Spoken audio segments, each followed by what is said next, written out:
Hi guys, இன்றைக்கி நம்ம பார்க்க போகிற டிஷ் என்னென்னு பார்த்திங்கன்னா வெண்டைக்காய் தொக்கு தான். குழந்தைங்களுக்கு இந்த வெண்டைக்காய்னாலே கொஞ்சம் அலர்ஜி தான், அவங்களுக்கு பிடிக்கவே பிடிக்காது.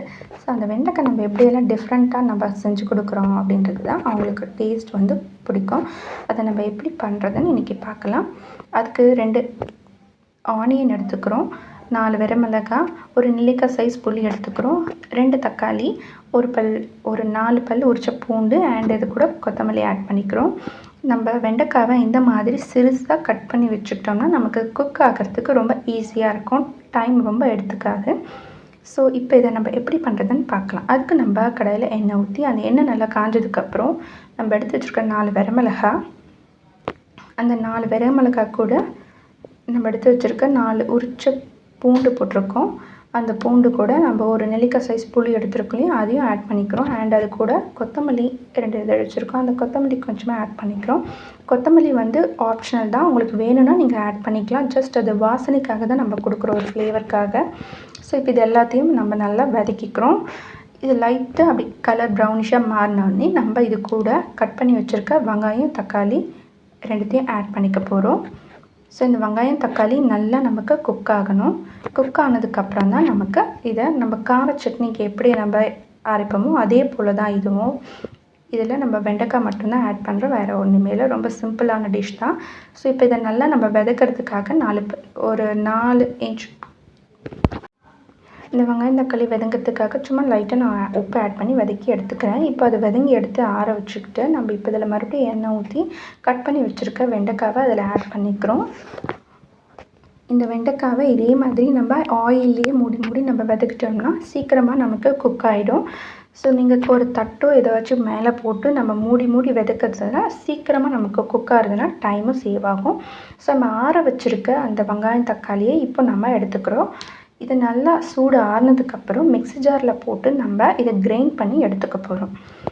ஆஸ் யூஷுவல் தான், நம்ம ரொம்ப பேஸ்ட்டாக அரைக்கக்கூடாது. இந்த வெங்காயம் தக்காளியை சும்மா லைட்டாக நம்ம கொரப்பாக அரைச்சி எடுத்துக்கணும். இப்போ இந்த வெண்டைக்காவும் நமக்கு சீக்கிரமாக வதங்கிடுச்சு. இப்போ இதையும் எடுத்து நம்ம ஒரு பிளேட்டில் ஆற வச்சுக்க போகிறோம். இது ஆறுனதுக்கப்புறம் நம்ம அரைச்சி வச்சுருக்க அந்த ஆனியன் தக்காளி எடுக்கிறோம் இல்லையா, அதை நம்ம ஃபஸ்ட்டு மிக்ஸி ஜாரில் அரைச்சி எடுத்துக்கலாம். இதே மாதிரி கொரப்பாக இருக்கணும் இந்த வெங்காயம் தக்காளி அரைச்சி எடுத்தது. இது கூட தான் இப்போ நம்ம இந்த வெண்டைக்காவையும் ஆட் பண்ண போகிறோம். வெண்டைக்காவை ரொம்ப பேஸ்ட்டாக அரைக்காமல் கொரப்பாக இருக்கணும். அந்த வெண்டைக்காய் அப்போ தான் நமக்கு டேஸ்ட்டு தரும். நான் இப்போ இதை அரைச்சி எடுத்துக்கிட்டேன். இதே போல் தான் கொரப்பாக இருக்கணும், அப்போ தான் நமக்கு டேஸ்ட் ரொம்ப நல்லாயிருக்கும். இந்த வெண்டைக்காய் தொக்கை இப்போ நம்ம ஒரு சின்ன தாளிப்பு மட்டும் கொடுக்குறோம், ஏன்னா அது டேஸ்ட்டுக்காக தான். ஸோ இப்போ இந்த தாளிப்புக்கு நம்ம எண்ணெயை நல்லா காய வச்சுக்க போகிறோம். அண்ட் இதில் எண்ணெயில் கடுகு, லைட்டாக ஒரு பிஞ்ச் பெருங்காயத்தூள் ஆட் பண்ணிக்கிறோம். பெருங்காயத்தூள் சீக்கிரம் டைஜஷன் ஆகணும், வாசனைக்காகவும் நம்ம இதை யூஸ் பண்ணிக்கிறோம். அண்ட் இந்த பெருங்காயத்தூள் ஆட் பண்ணதுக்கப்புறம் கடுகு நல்லா பொரிஞ்சதுக்கப்புறம் இப்போ நம்ம சும்மா 2 இலை கருவேப்பிலையை ஆட் பண்ணிக்கிறோம். கருவேப்பிலை பொரிஞ்சதுக்கப்புறம் நம்ம அரைச்சி வச்சு அந்த வெண்டைக்காவையும் அதோடு சேர்த்துக்கிறோம். லைட்டாக இது ஹீட் ஆகி லைட்டாக ஒரு கொதி வந்தால் போதும். ஸோ இதோடு நம்ம ஆஃப் பண்ணி சர்வ் பண்ணலாம். இந்த வெண்டைக்காய் தொக்கு களிக்கு ரொம்ப எக்ஸாக்டாக சூப்பராக இருக்கும். நம்ம சுட சுட சாதத்தோடு பிசைஞ்சு சாப்பிடலாம், குழந்தைங்களுக்கும் ரொம்ப டேஸ்ட்டாக இருக்கும்.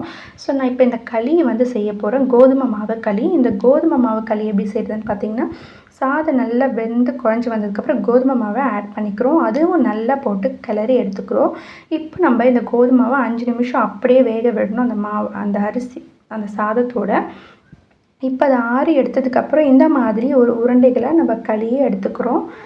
நான் எங்கள் வீட்டில் இது போல் தான் களி செய்வேன், ரொம்ப ஈஸியாக இருக்கும். எங்கள் பசங்க ரொம்ப விரும்பி சாப்பிடுவாங்க. இந்த களிக்கும் இந்த வெண்டைக்காவும் அவ்வளோ சூப்பர் காம்பினேஷனாக இருக்கும். ஸோ இப்போ நான் களியை செஞ்சு தான் என் பசங்களுக்கு நான் கொடுத்துட்ருக்கேன். சாப்பிடவே அவ்வளோ டேஸ்ட்டாக இருக்குது, விரும்பி என்கிட்ட கேட்பாங்க. ஸோ இதே மாதிரி களியை செஞ்சு எடுத்துக்கிட்டோம். அது கூட இந்த வெண்டைக்காய் தொக்கு வச்சு சாப்பிட்டு பாருங்களேன், வேறு லெவலில் இருக்குங்க. நான் இப்போ இருக்கிற இந்த எல்லா உருண்டைகளும் இதே போல் களி செஞ்சு எடுத்து வச்சுக்கிட்டேன். ஸோ கோதுமை களி பார்த்திங்கன்னா அவ்வளோ ஹெல்த்தி தான் நமக்கு. ஸோ இதை மாதிரி உங்கள் வீட்டில் இருக்கிற சுட்டீஸ்க்கு நீங்களும் ட்ரை பண்ணி கொடுங்க. தேங்க்ஸ் ஃபார் வாட்சிங்.